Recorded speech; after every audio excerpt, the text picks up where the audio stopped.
All right, Mission Impossible, The Final Reckoning has come out, and it is the end of the Mission Impossible franchise. For now. I'm giving it 10 years, and then I think Tom Cruise is going to return. But for right now, as it's the end, I'm going to rank all 8 Mission Impossible movies starring Tom Cruise that we have.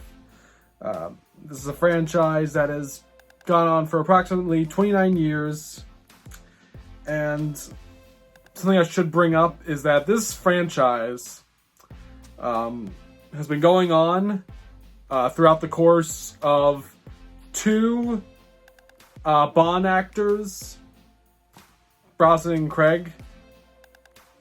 That's how long Mission Impossible is. It started with Pierce Brosnan. It was going on while Daniel Craig was Bond. And it's still going on as of right now when the Bond franchise was, is in complete limbo of, being revived with Amazon. But anyway, let's get right into this ranking. Coming in number 8, the least favorite of the franchise that everyone I think has at the bottom, and that is Mission Impossible 2. Now, this is a movie that people don't really hate this movie. I don't see this in a lot of worst movies of all time. It's not one of the worst sequels of all time. It's definitely a guilty pleasure with people, and I kind of get why.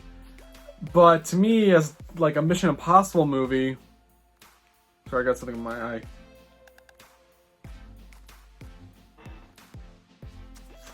It's not really Mission Impossible. It's just a very over-the-top John Woo action movie with, Tom Cruise. And, I mean, to some people that's fun. To me, it's, it doesn't really work. Even as an action movie, there's not a lot of action in this movie. There's intense scenes of, Tom Cruise climbing, the wall, and then there's that car chase with him and Thandie Newton that could have killed a bunch of people. But that I'm talking good guys and bad guys fighting against each other. That doesn't happen until the end of the movie. And also another part of Mission Impossible is when they're doing the heist. There's not a lot of that in this either. It's all of this happens an hour in. It's not really fun. It's because it's mostly boring with all the very soap opera romance with Ethan Hunt and was it forgot the character. Yeah, I forgot Thandie Newton's Naya. Yeah, Naya. The relationship is not that interesting. I like the idea of Dougray Scott's character Sean as he's an anti Ethan Hunt. He's the complete opposite. They're rivals. A foil for Ethan. I like that idea, but they don't really go with that idea enough, like what the James Bond franchise did with GoldenEye. I liked the rivalry in that between 007 and 006, Sean Penn's character, and they don't even give Sean an awesome death that Sean Bean had in that movie. It's not real. It's not executed well, and I think it does have good ideas. But John Woo, the way he executes stuff, it's just so pretentious. The whole thing with Chimera and the antibody for it, it's a bit much. John Woo, because I've seen Face Off. That's the only other John Woo film I've seen. I did like that because there's plenty of cool action in that. And this it doesn't have a lot of action in it, and that's what John Woo is best known for. It's not really Mission Impossible for me. It's not that watchable. And for a movie that's 2 hours, it feels like 3 hours because there's a lot of padding in this. All right, number 7, Mission Impossible Dead Reckoning Part 1, or what it's just going to be now called Dead Reckoning because the Part 1 is stupid because Dead Reckoning Part 2 is now Final Reckoning. This is a movie that had a lot of production issues, mainly with COVID. I want to say this was probably the final movie that was part of the whole COVID delay to finally come out. Like, not like a movie that was like, shot before the pandemic, but delayed by its release. This is like a movie like that was trying to get made during the pandemic that was delayed constantly, with COVID and such. And, Tom Cruise wanted this to have a big release. But yeah, that's what it was kind of like. This is like this is the last of like the COVID movies. Another thing that was kind of like big is how like Cruise had that big rant on set, him cursing at crew members for not following COVID, procedures, which to show how like to tell you how like crazy like this movie kept getting delayed. That happened the winter of my freshman year of high school in 2021. And then it was released summer 2023 when I was done with my junior year of high school and I was going into my senior year. That's how crazy it got. I was like, it happened when I was a freshman, and then this film came out before I was a senior in high school. That's just like, looking back, like how insane like the delays of like the making of this movie was. And the movie itself, it's very obvious the COVID stuff because a lot of stuff like the movie looks weird. Like how everything looks, it's like very artificial in a way. But a lot of people are like clearly green screened in some shots. Like you never get a feel that everyone is there on set. And yeah, it was COVID, but it's very, very obvious when you watch it. I do think like, the action scenes are for the most part pretty good. But it feels very obvious that most of the time there's a lot of green screen. And, the big stunt that Tom Cruise does in the movie was like, had some like, they digitally took out the actual ramp that he was on. I mean, it still looks cool. I think, it's so cool that he did that whole like, that stunt. It's I think it's like, to me, it's one of his weaker stunts. Like out of all of them, it's like the weakest one. But it's still pretty cool. I think it's so cool that he did it. On the other hand, there's just a lot of plot stuff that I don't like. I don't like the big crime I think this movie just committed was the death of Ilsa.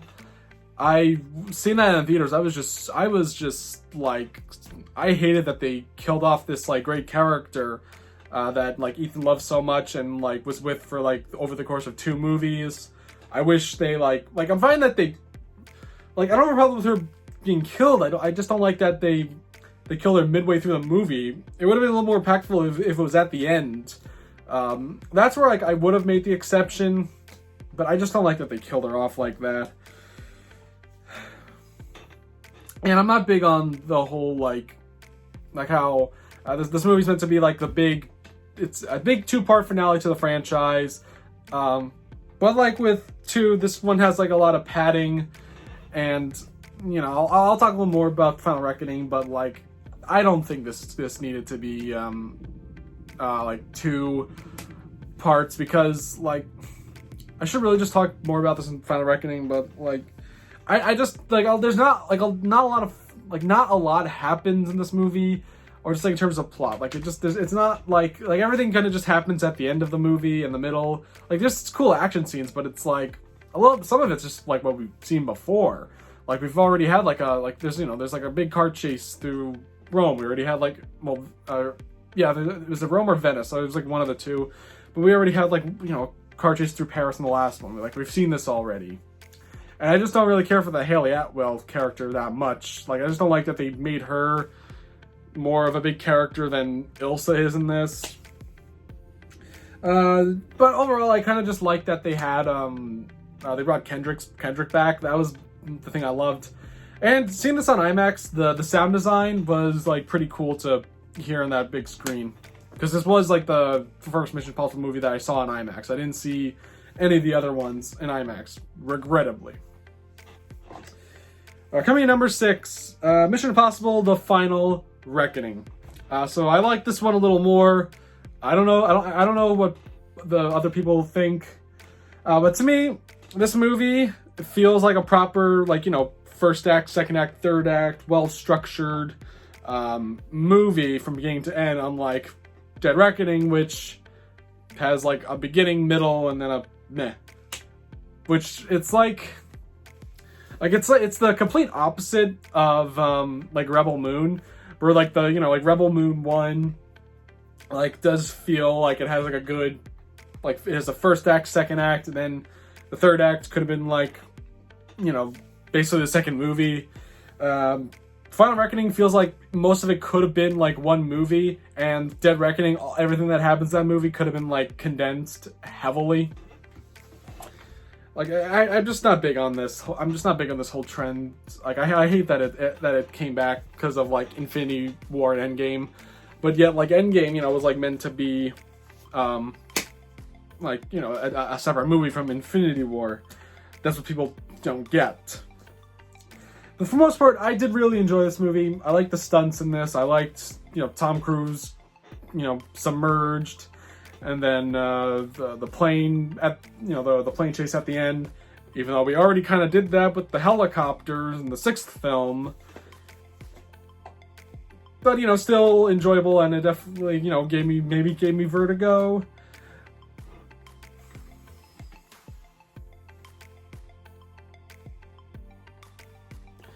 And I just thought, like, as an adventure, it was pretty fun, and I did like the intensity of it, because that's the thing that no one likes about this movie, is that it's like, oh, it's too over the top, it's about the end of the world. But at the same time, it's like, well, it's the end, it's the last film, so, like, it's kind of like, go big or go home. So I'm kind of finding that this movie is, like, very over the top, and it's about, like, the world, like, leading to like a nuclear war, and like people complain about that, but that was the 4th movie. The 4th movie was also about preventing a nuclear war, and then the 2nd movie was about a virus spreading. Like, yeah, these people have come across like world-ending events. What are you talking about? Also, if you're wondering, since I had a problem with Ilsa's death, did I have a problem with Luther's death? No, because I was alright with how they handled it. And, like, I think Ving Rhames was, like, used properly in this, unlike how Rebecca Ferguson was in the last one. But mostly, I did enjoy it. Like, even if I don't really care for the Haley Atwell character, they did give her a little more to do, but I'm not big on her being, like, the new love interest for Tom Cruise, for Ethan.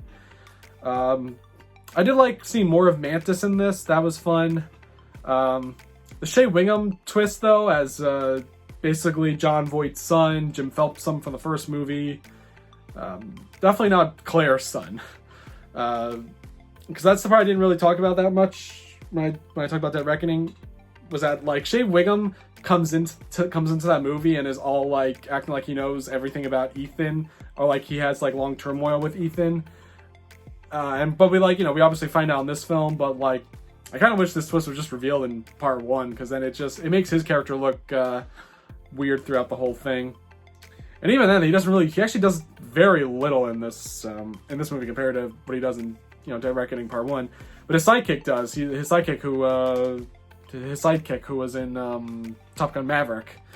He has a lot more to do in this. Also, they brought William Dunhall back from Mission Impossible 1.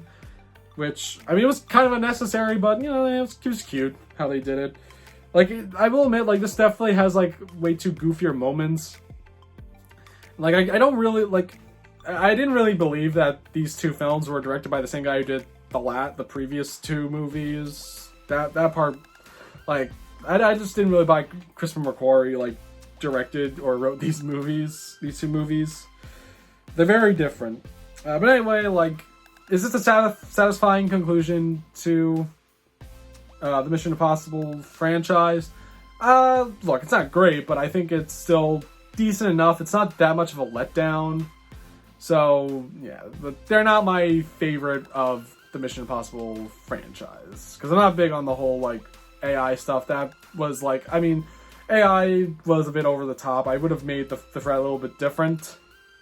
And I think Gabriel was like their other shot at doing, Sean Ambrose again, but I didn't really think they nailed it that much because he's not in it a lot. That's my only problem. But like his death was like better than Sean, so I'll give it that. Number 5, Mission Impossible Ghost Protocol.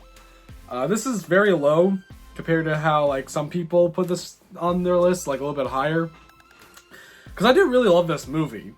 The big issue to me is really just the villain, who's played by the actor who played the Mikael Blomkvist in the original Girl with a Dragon Tattoo movies from Sweden. He's the bad guy, and like he's doing his best, like the actor, but the character is just very bland. And like, you know, compared to the villain from the previous film, it's a bit of a step down. But for the most part, a lot of the action's fun. The whole scene with the tower. I think the Mia Khalifa building. I forget the name. I always forget the name of the Benghazi Tower. I think I always forget the name of that fucking tower. It's so hard to pronounce. But that entire scene is very fun and intense with him climbing, especially at the end when like they all like when there's like a practical like human chain trying to catch Ethan. All that's kind of fun. The opening at the Kremlin is like a fun heist scene as well. And you know, this movie was directed by Brad Bird, who only directed animated stuff. So I think it's kind of cool that like Tom Cruise picked him to direct the fourth Mission Impossible movie.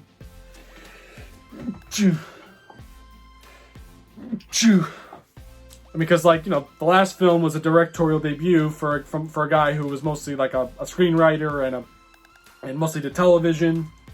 So, you know, to kind of do like get another, you know, like I did animation for this one was definitely a cool idea to do. But overall, it's mainly missing Luther. That's like the big issue. Like Luther not as a principal character. He's in it, but he's not like he's not a principal character like he always is in the movies. I like the cast that we have, you know, with they brought Benji back from the third film, but as a bigger character, and then they have Jeremy Renner, who I think they were trying to like maybe be the replacement for Hunt. And funny enough, the next year, Jeremy Renner would try to be like the replacement for Jason Bourne in the Bourne Legacy. I've never seen that movie, but I think that's what they were trying to do. But that kind of failed, like how Brandt failed, because I think they wanted to kill him off at the beginning of Fallout. But besides, like, you know, some like character stuff with the villain, I still have fun with this movie. I think Brad Bird did a good job by like injecting a lot of like the pulpiness of Mission Impossible, and you know what you get is a fun movie. I'm not big on the third act. I mean, it's tense, but like the third act's a little underwhelming. But that's just me. So coming in number 4, Mission Impossible, directed by Brian De Palma. Very good choice, since Brian De Palma, directed another great TV movie reboot with The Untouchables, which is a very good movie that also kind of like this movie has like the characters of the team get killed off. So that's kind of cool, and I like that this movie just has like, this is not an action movie. This movie is not an action movie like the rest of the franchise. Like the end, yeah, it's like it does become like a bit of a spectacle, but there's really no like action in it. There's a heist scene, but there's no like action. There's not a lot of hand-to-hand like combat scenes. There's not a lot of big shootouts like the next one would be with 2. It's just a lot of like people like sitting negotiating in terms of like, you know, this like sacred list, and you know the scene of like Tom Cruise hanging from the ceiling, heist stuff. That's what the movie mostly contains, and it is very, very good. I love the writing and then like the acting from like, you know, that you see from Tom Cruise and that scene with Kendricks. Amazing scene. Brian De Palma, like his direction, like I'm kind of debating like who is the best director of these movies, and like it might be De Palma, I mean, De Palma was like the most, like at this point, like he was the most like seasoned director. Like this is a guy who clearly knows what he's doing. He knows how to direct, like, you know, intense like scenes. And then you have like David Cope, who like helped write the scripts, and the dialogue is very good.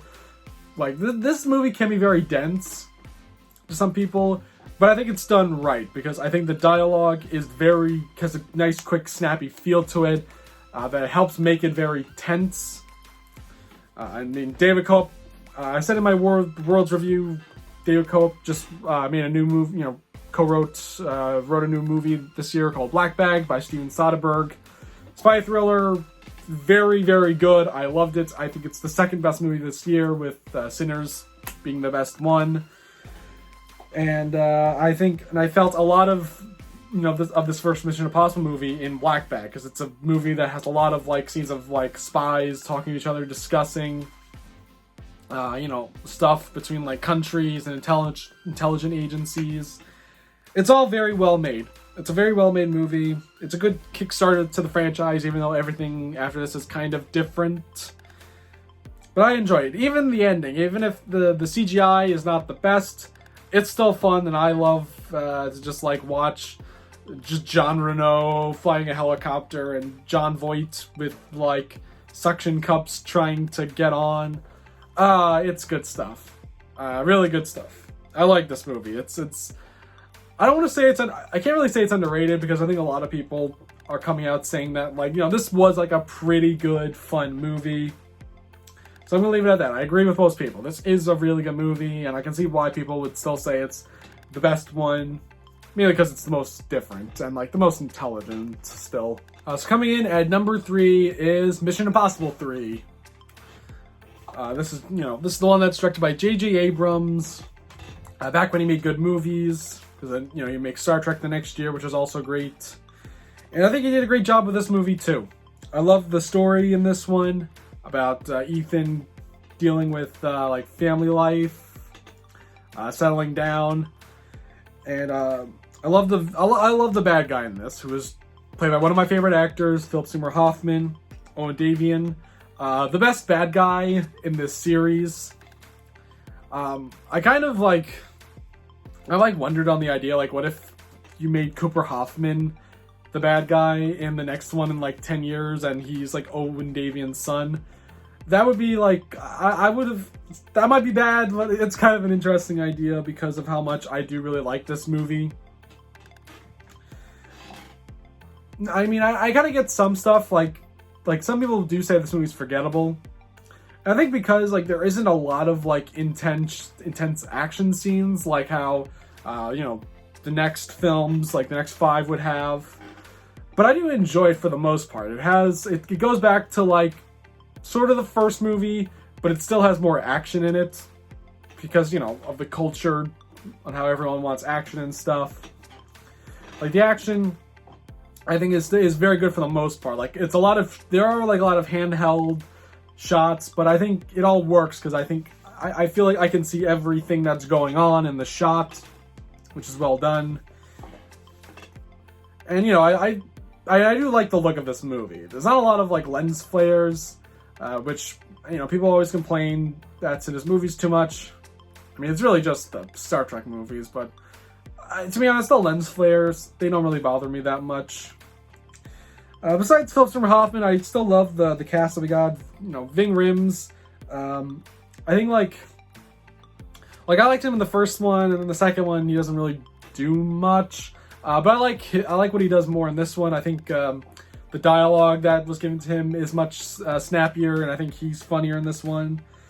Billy Crudup is great as like the surprise villain. I love Billy Crudup. Very underrated actor. I feel like people only know him from just the 2 cuts of Justice League. I also, and I really love him in the movie Almost Famous, which I believe Tom Cruise was supposed to play his character of you know, Russell Hammond, you know, the lead singer of Stillwater. And I think he was doing Mission Impossible 2, that's why he couldn't do Almost Famous. You know, I also like Jonathan Rhys Meyers and Maggie Q, who I actually would have liked if one of the two came back for like Final Reckoning. Because that's the thing with Final Reckoning. I wish it was a little. I wish they made a more ensemble, brought more legacy characters back, which I know some people would have hated, but I think it would have been fun. Lawrence Fishburne is another actor who was really great in this, and I kind of wish like they brought him back with Kendricks, and they made him more of like, you know, like another like a guy who's always you know, chewing down on Ethan, on his like, you know, on his all of his stuff. But overall, I love this movie. I enjoy the just Philip Seymour Hoffman, J.J. Abrams' intense direction in this, and I love the score by Michael Giacchino, who the next film, like, you know, Ghost Protocol, I think he kind of like they try to like underuse it a bit, which was like, no, you gotta, that's the theme. But but for this one, I really like it. I do like Michael Giacchino. You know, when he's like, you know, stuff like this and Star Trek, I like it. He does have a nice like pulp vibe to his movies that I really do enjoy. All right, number 2, Rogue Nation. This is just, I would say like out of all the movies, the one that like feels the most like the first one, I would say this one, but not by much because there's still like intense action scenes. There are like very, you know, there are scenes that do feel like the first one, just like moments of like, there's no like intense shootouts. It's just Ethan going in to steal something and then taking it out. But then a action, like, you know, an intense like heist, you know, chase scene happens after. Stuff like that's fine. But I do like the other stuff. I love the Opera House scene. That is just such a fun scene. Just like seeing Tom Cruise trying to stop these assassins, but he's got to deal with all like the stage equipment going on. Very fun. I love that. I love all of it. And this is where we get, you know, the introduction of Ilsa, a great character that's like fun to watch. I love her chemistry off of Tom Cruise. This one, like, you know, I liked, you know, more of the mystery in this one. Very well done. And I still love, like, you know, I love Owen Davian out of all the villains. But I would say, like, Sullivan Lang is a good enough, like, second, you know, honorable mention. Because I do like Sean Harris. I like his, like, very, like thick voice. It is very good and, like, over the top. He's a cool villain, I think.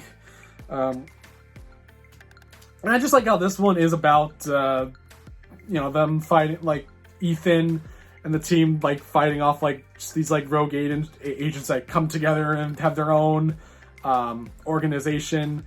Stuff like that is very fun. Like, you know, just spies going up against, like, an evil organization. And this is, like, the first time that Mission Impossible did it. I mean, like, all the movies are dealing with, like, evil bad guys with their own organizations, but this is, like, meant to be, like, more over the top. They're, like, a bunch of assassins and spies that have, like, gone rogue. So it has that kind of fun element to it. And I should mention, this did come out the same year as Spectre, the Bond movie, where, like, you know, they finally got the rights to do Spectre and use Blofeld. And which should have been a little more like this movie. And also, like, it's funny to point out, only two of these movies came out the same year as a Bond movie. This came out the same year as Spectre, and then 3 came out the same year as Casino Royale. Which is strange, because we never had, like, it's like the only 2 times a Mission Impossible movie and a Bond movie came out the same year. I mean, and then, also 2012, it was the same year Skyfall and then The Bourne Legacy came out, but no one really cared about the Bourne Legacy that much. But I think this is still a very fun spy thriller that does, like, a good balance of, like, action scenes and then just regular, intense scenes of drama and, like, people talking about, you know, espionage stuff. It's a really good balance of all of that, and I do really love watching this movie. My only problem really is the ending is not that exciting, and the next one, I think, did a good job of fixing that. I still really love this movie, though. Number one, everyone can kind of agree on this one, and it's Fallout. It just is. It's like the most consistently fun Mission Impossible movie overall. It has the best, spectacle, stunts, action scenes, drama, acting, villains. It's got everything that I want in a Mission Impossible movie. Everything I just said. It's a movie that it really keeps going. They have to, they gotta get this plutonium. They fail.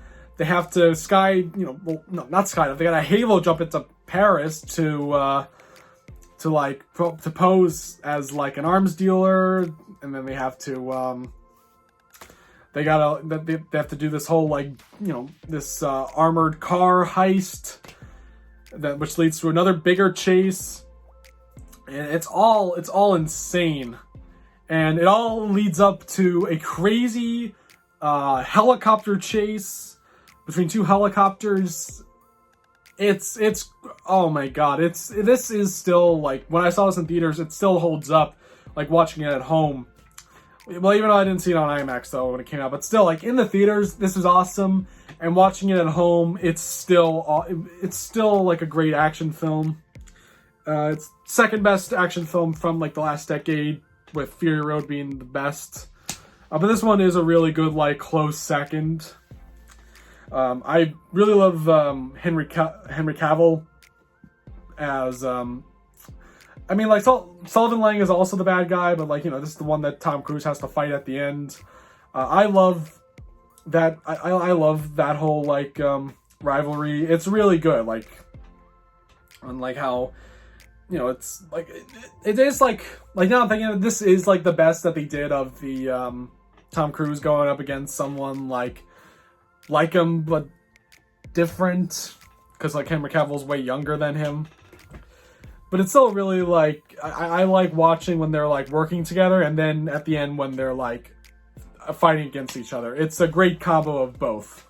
Not much just to say after that. I just love all the stunts that Cruise did.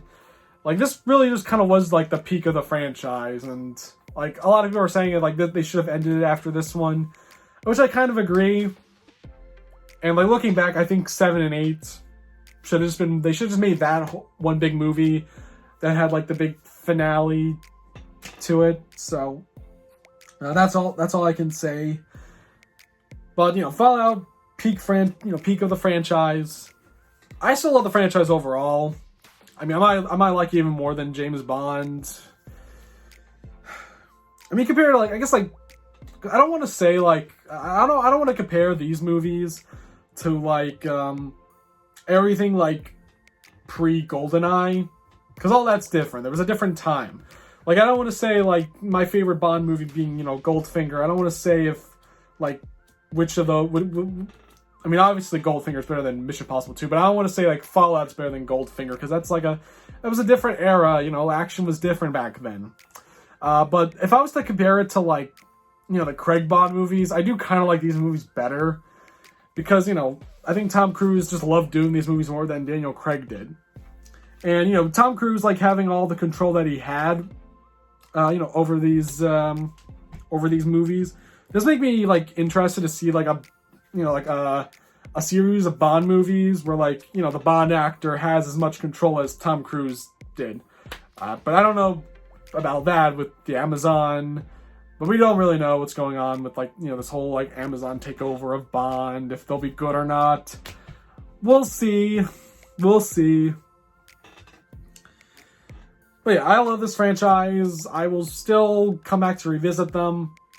And I would like it to continue if, it sticks to the stuff that what these movies brought. Or just make it more like the TV show, which is not as over the top as these movies are. I would like to see them, this series definitely should continue, because there's definitely a reason why people love them, because we love the spy genre, and we love the heist genre.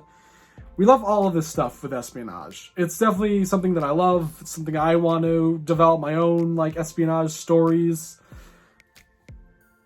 Yeah, there's this is definitely something that I love.